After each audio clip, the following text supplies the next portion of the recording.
Hello and thanks for joining us on Chicago Tonight. I'm Brandis Friedman. We begin tonight with a quick programming note. Our colleague Joanna Hernandez is out on maternity leave. We wish her the best. You'll see Latino Voices stories throughout the week. And here's what we're looking at tonight. The latest on a legal standoff with the Trump administration over deportation flights to El Salvador. Former alderman of the 35th Ward takes on a new role at the Chicago Park District. We discuss his top priorities. It's very, very, very important for museums to step into that space and step up and represent everyone. And inside the Chicago History Museum for a sneak peek at an upcoming exhibit exploring the city's Latino history. And now to some of today's top stories. Northwestern University's president and board chair are promising to fund at-risk research deemed vital. It comes just days after the Trump administration announced plans to freeze nearly $800 million in federal research money. In an open letter, President Michael Schill and Board of Trustees Chair Peter Barris say, quote, "Although we still have not received official notice of such action, we have received stop work orders on roughly 100 federal grants, money that fuels important scientific breakthroughs." While that open letter doesn't specify how much the university will spend on these projects, it says the support is only intended to keep projects going until they have a better understanding of the funding landscape. It does not include projects previously terminated by the federal government. Violence prevention advocates are touting new research that shows a significant decline in gun violence rates in some communities under the state-funded Peacekeepers program. To those of you here today who are peacekeepers and CVI workers, this should validate what you already know. Your presence matters. Your conversations matter. Your courage matters. You are literally extending moments of peace. That matters. Dozens of those peacekeepers joined public officials to announce the research results. The Center for Neighborhood Engaged Research and Science, or CORNERS, at Northwestern studied the work of the Peacekeepers program for 2 years in 14 communities. Data showed Humboldt Park had the sharpest decline in hotspot shooting victimizations at 84% in 2023 to 2024 compared to the 2 years before. The state of Illinois adopted the Peacekeepers program as a strategy back in 2023. And for more on the work Peacekeepers do, check out our website, WTTW.com/firsthand. Immigrant rights advocates are releasing plans for a rally and march on May 1st. The Chicago Coalition Against the Trump Agenda, made up of labor unions and community organizations, is holding the demonstration to push back on the administration's mass deportation efforts. Organizers say the march will begin at Union Park at 11 a.m. The May 1st protest coincides with the annual International Workers' Day, celebrating the rights of workers. Meanwhile, more Illinoisans are at work. The Illinois Department of Employment Security says non-farm payroll jobs reached a record high in March of more than 6,172,000. That beats the last record set in December 2024 of 6,161,000. IDES says the number of payrolls increased by nearly 15,000 over the month, while the unemployment rate remained unchanged at 4.8%. Later in the program, a look at an upcoming exhibition about Chicago's Latino history. But up next, the legal battle over the Trump administration's deportation flights to El Salvador. That's right after this. Chicago Tonight is made possible in part by the Alexandra and John Nichols family. The Polk Brothers Foundation. Additional support is provided by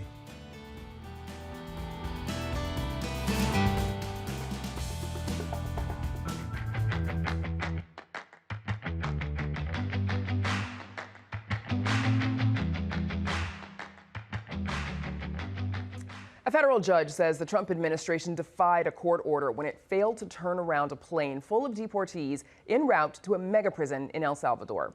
The judge has given Trump officials 1 week to comply or risk being found in contempt, escalating a legal standoff over whether the U.S. government rushed to deport individuals under the Alien Enemies Act.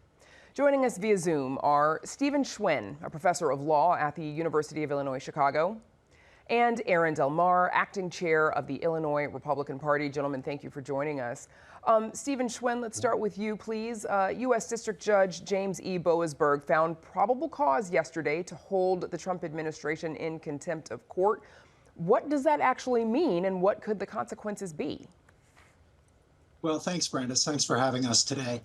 The judge in the case held that there was probable cause that officials in the Trump administration were in contempt of court for violating the court's order to return people that they deported to El Salvador back to the United States. The judge also gave the administration a chance to what we call cure this contempt of court. So the administration has some time to bring them back to the United States. If not, the judge outlined plans to go forward and hold administration officials in contempt. But they could be held in contempt. Is there a consequence for that? Sometimes in a criminal court, does somebody spend like a night in jail if they are held in contempt? Or what could happen?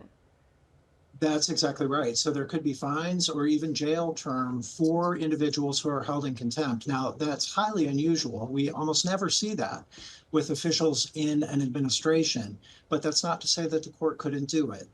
Then there's a question of enforcement. If the judge issues a criminal contempt order, usually it's the executive branch itself that would enforce that order. But in this case, the executive branch, of course, is led by President Trump.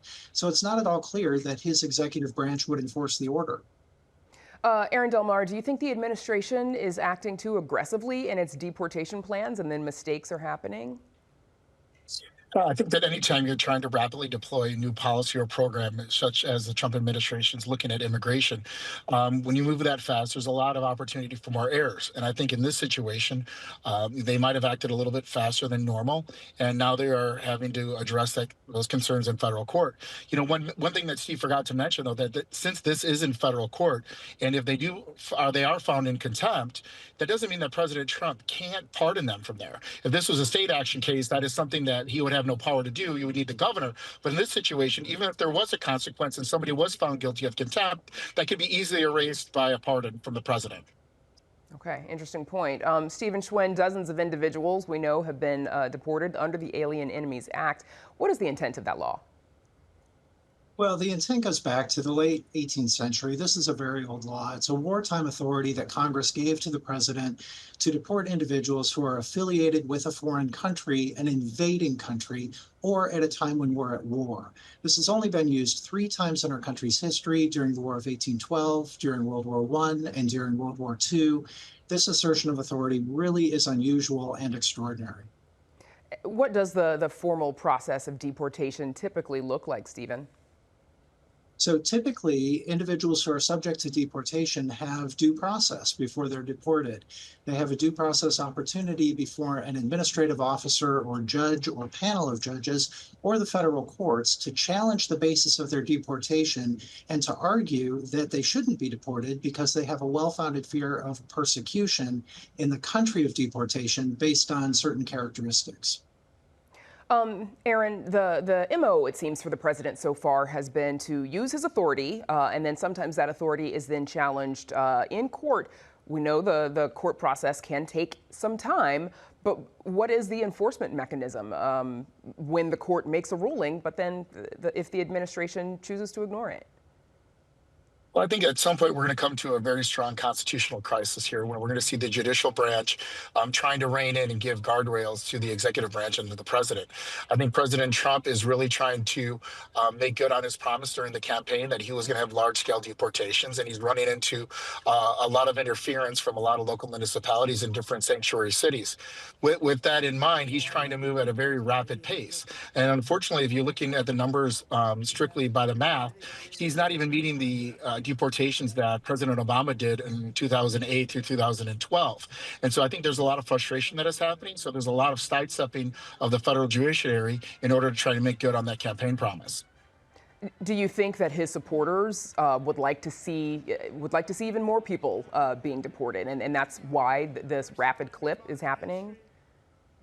I think that the Republican Party in general is not monolithic. I think that there's different factions within the party, just like the Democratic Party has different parts.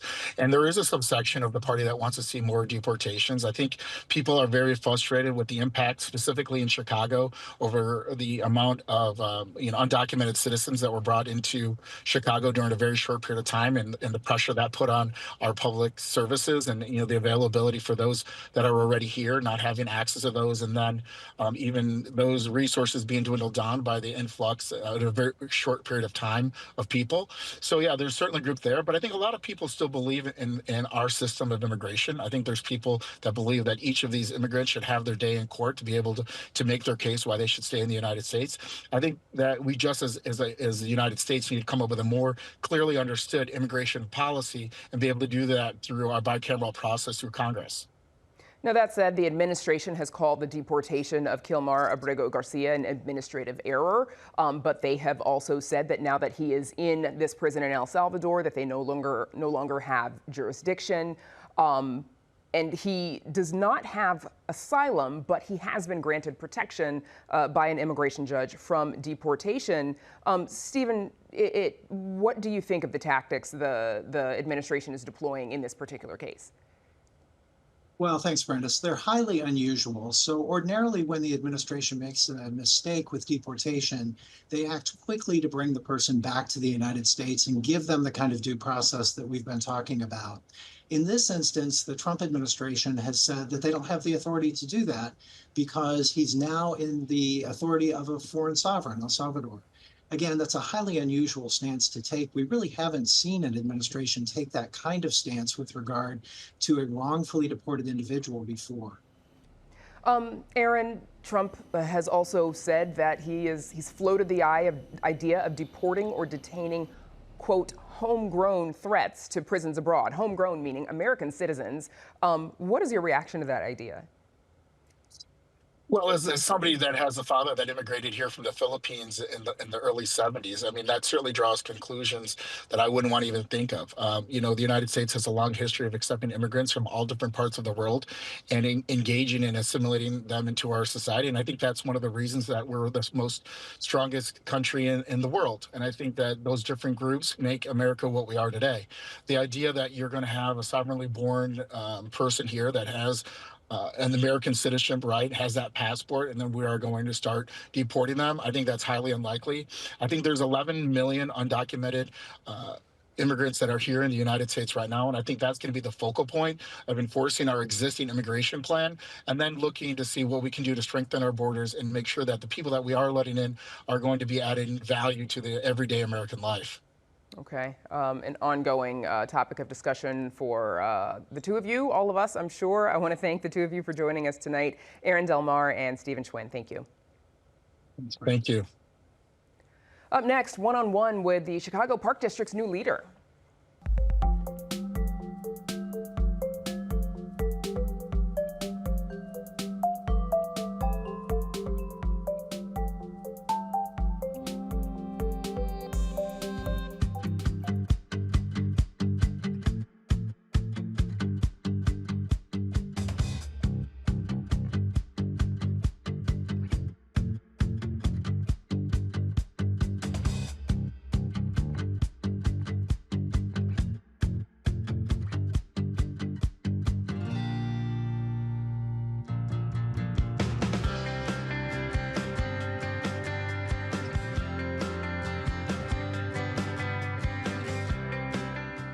After 10 years as the alderman of the 35th Ward, Carlos Ramirez-Rosa is moving to a different office, superintendent of the Chicago Park District.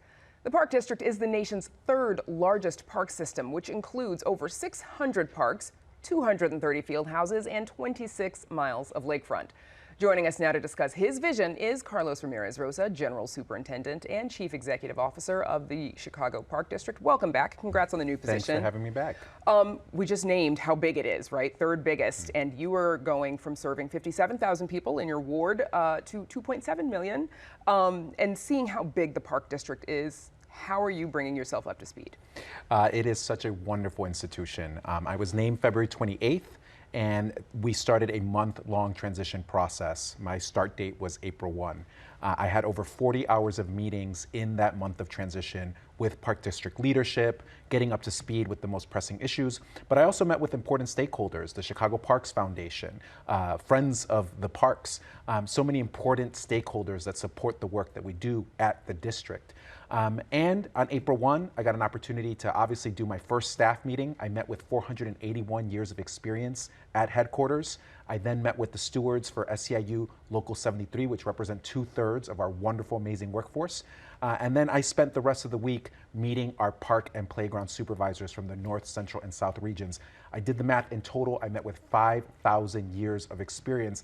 And as a point of reference, the Pyramid of Giza had not yet been built 5,000 years ago. So there's a tremendous amount of institutional knowledge at the Chicago Park District, and that's what's going to guide us into the future. A good foundation, it sounds like, of staff and people who know the organization. Why did you want this position? Oh my goodness. To be able to build playgrounds for children, to be able to provide programming for seniors, for adults, for our toddlers, for our teenagers. The Chicago Park District is such an amazing institution. And the Park District was created from the consolidation of 22 separate districts. This was during the Great Depression. Those 22 separate districts fell into dire financial straits. And our foremothers and forefathers had the wisdom to say, if we're going to save this institution for the next 100 years, let's bring these 22 institutions together and create one unified park district. And so that's a tremendous legacy. The Park District here in Chicago was also the first park system to have field houses, a revolutionary concept where we were providing services and programming from arts to recreational sports for our young people and for people of all ages. So the Park District has a tremendous legacy, and I feel very privileged to be able to advance and protect this wonderful institution. What are your top priorities? So we need equitable infrastructure improvements. There's a lot of need for deferred maintenance across the system. We have field houses that are in disrepair. I started my first day in Englewood with Alderman David Moore. So we are working expeditiously to bring a new field house to Ogden Park. And I look forward to working with the mayor and the aldermen and other elected officials to bring an announcement forward later on this year. We are working on a new playground for Elko Gardens. So being able to advance equitable infrastructure improvements, I think that's incredibly important for the well-being of the city of Chicago. We also want to make sure that we're providing our youth with opportunities. The Park District is the largest employer of young people. However, I know that we can do more. And at the same time, addressing sustainability and making sure that the Park District continues to be a leader in environmental justice. And ultimately supporting our workforce. We have thousands of wonderful employees. Our Park District does not work. All of those wonderful programs for our youth, they rely upon our park and playground supervisors, upon our frontline staff. And so we want to support them and make sure that they have the support from the district so that they can be successful in providing resources for our families. Now, Chicago Parks, they have a long history of festivals. The district has approved a 3-year agreement with Riot Fest in Douglas Park. And there's been some pushback from residents in the area saying that the festival, it is destructive and it limits the access to their park. How do you plan on bridging that divide between the big festivals and the communities where those festivals are? Yeah, that's a great question. So March 18th, I had a meeting with community advocates from the Douglas Park area. We talked about some of the issues that Riot Fest creates. I brought those issues back to Riot Fest organizers, and Riot Fest also held a community meeting on February 18th. Based upon the feedback that they received at the February 18th meeting, based upon the feedback that was received at the March 18th meeting, we took steps to address those issues. So for the first time ever, we're going to do a pre-event walkthrough with community advocates. So the Park District always does a walkthrough with the festival organizers, but this time we're going to invite the community along for a pre-event walkthrough so we can have greater accountability, so we can make sure that the event is keeping the park up to the same level that they found it at. But I'm also extremely proud that as a result of this multi-year agreement, we were able to deliver $1 million over the next several years for infrastructure improvements at Douglas Park. The Park District previously created a 10% give back policy where 10% of the money generated from an event would go back into the local park. And of course, the money that's generated from these big events supports our programming at our parks. But we said we're going to do 10% to go back in capital infrastructure for the local park. I came in and we got it up to 30%. So that's going to be $1 million over the next several years, and we're going to allocate that money with community input through a participatory budgeting process. Some Chicago parks are also home to homeless encampments, and one in particular at Gompers Park. It gets a lot of attention, but we know that Chicago has several others across the city. What are your plans for addressing that issue? Well, we've been working hard to make sure that we are providing people experiencing homelessness in the parks with resources and support. We know that the solution to homelessness is housing. It's not criminalizing individuals. And so we are working to establish relationships with people that are experiencing homelessness in the parks. Ultimately, while I'm proud of the work that we've been doing over the last several weeks, and I'm proud of my track record working on this issue, we need to make sure that all stakeholders are at the table. So we are working to convene a working group with the Chicago Coalition to End Homelessness, with Friends of the Parks, with various other stakeholders, so that we can have a holistic conversation about what it's going to take to address homelessness in the Chicago parks. We need to make sure that people that are experiencing homelessness are connected with housing, and we also need to make sure that programming and that planned capital improvement projects can move forward. Okay, a couple seconds left. How have the parks served you as a resident? Oh my goodness, how haven't they served me?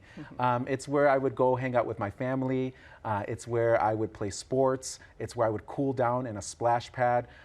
Chicago parks are at the nexus of a greener, healthier, safer city. We all benefit tremendously from our park system. It is truly a jewel and a gem in this city. There are just so many amazing things. All right. The Japanese garden, I can name them, but I won't name them right now. You're the man for the job, clearly, because you you can say you can sell the parks. Superintendent Carlos Ramirez-Rosa, thank you so much for joining us. And up next, we go inside an upcoming exhibit exploring all things Latino in Chicago.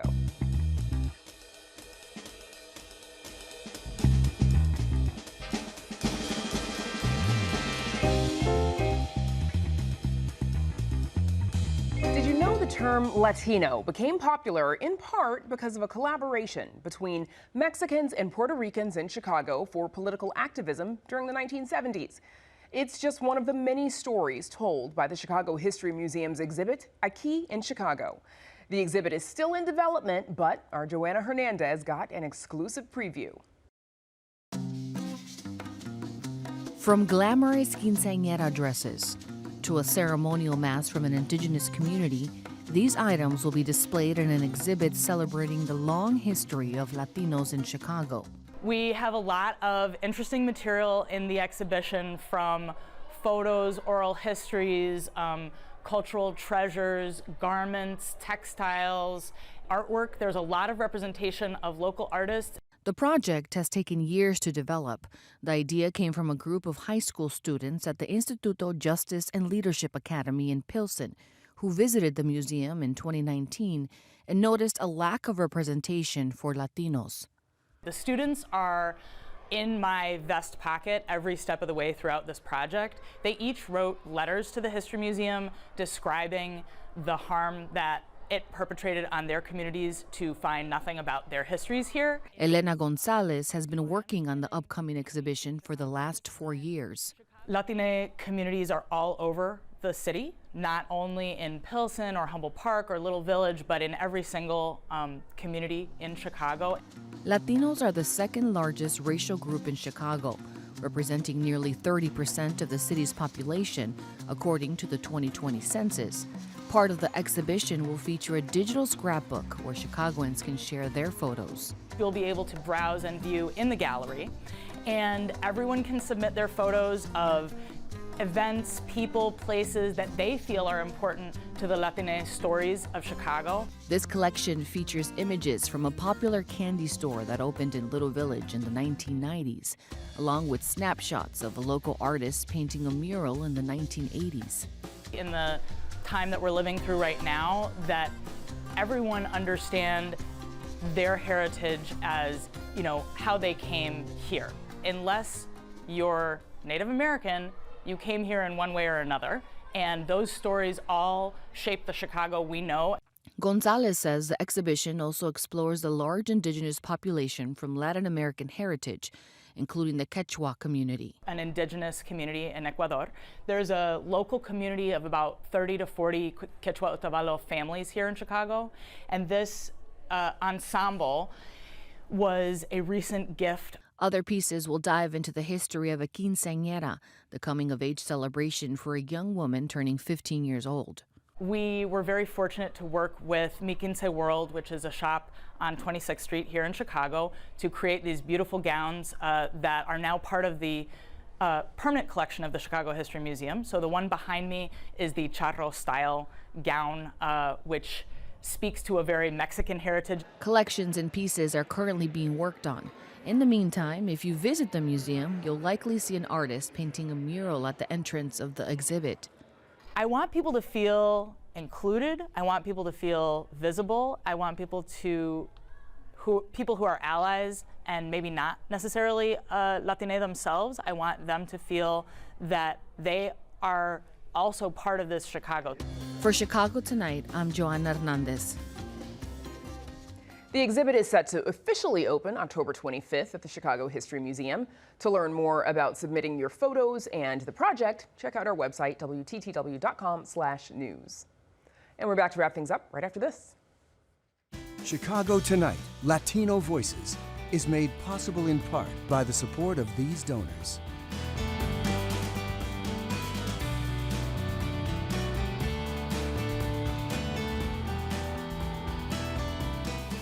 And that's our show for this Thursday night. Join us tomorrow night at 5:30 and 7 for the Week in Review. And we leave you tonight with a look at Jackson Park's cherry blossom trees. Yep, the ones that Ramirez-Rosa just mentioned. Now for all of us here at Chicago Tonight, I'm Brandis Friedman. Thank you so much for watching. Stay healthy and safe, and have a good night.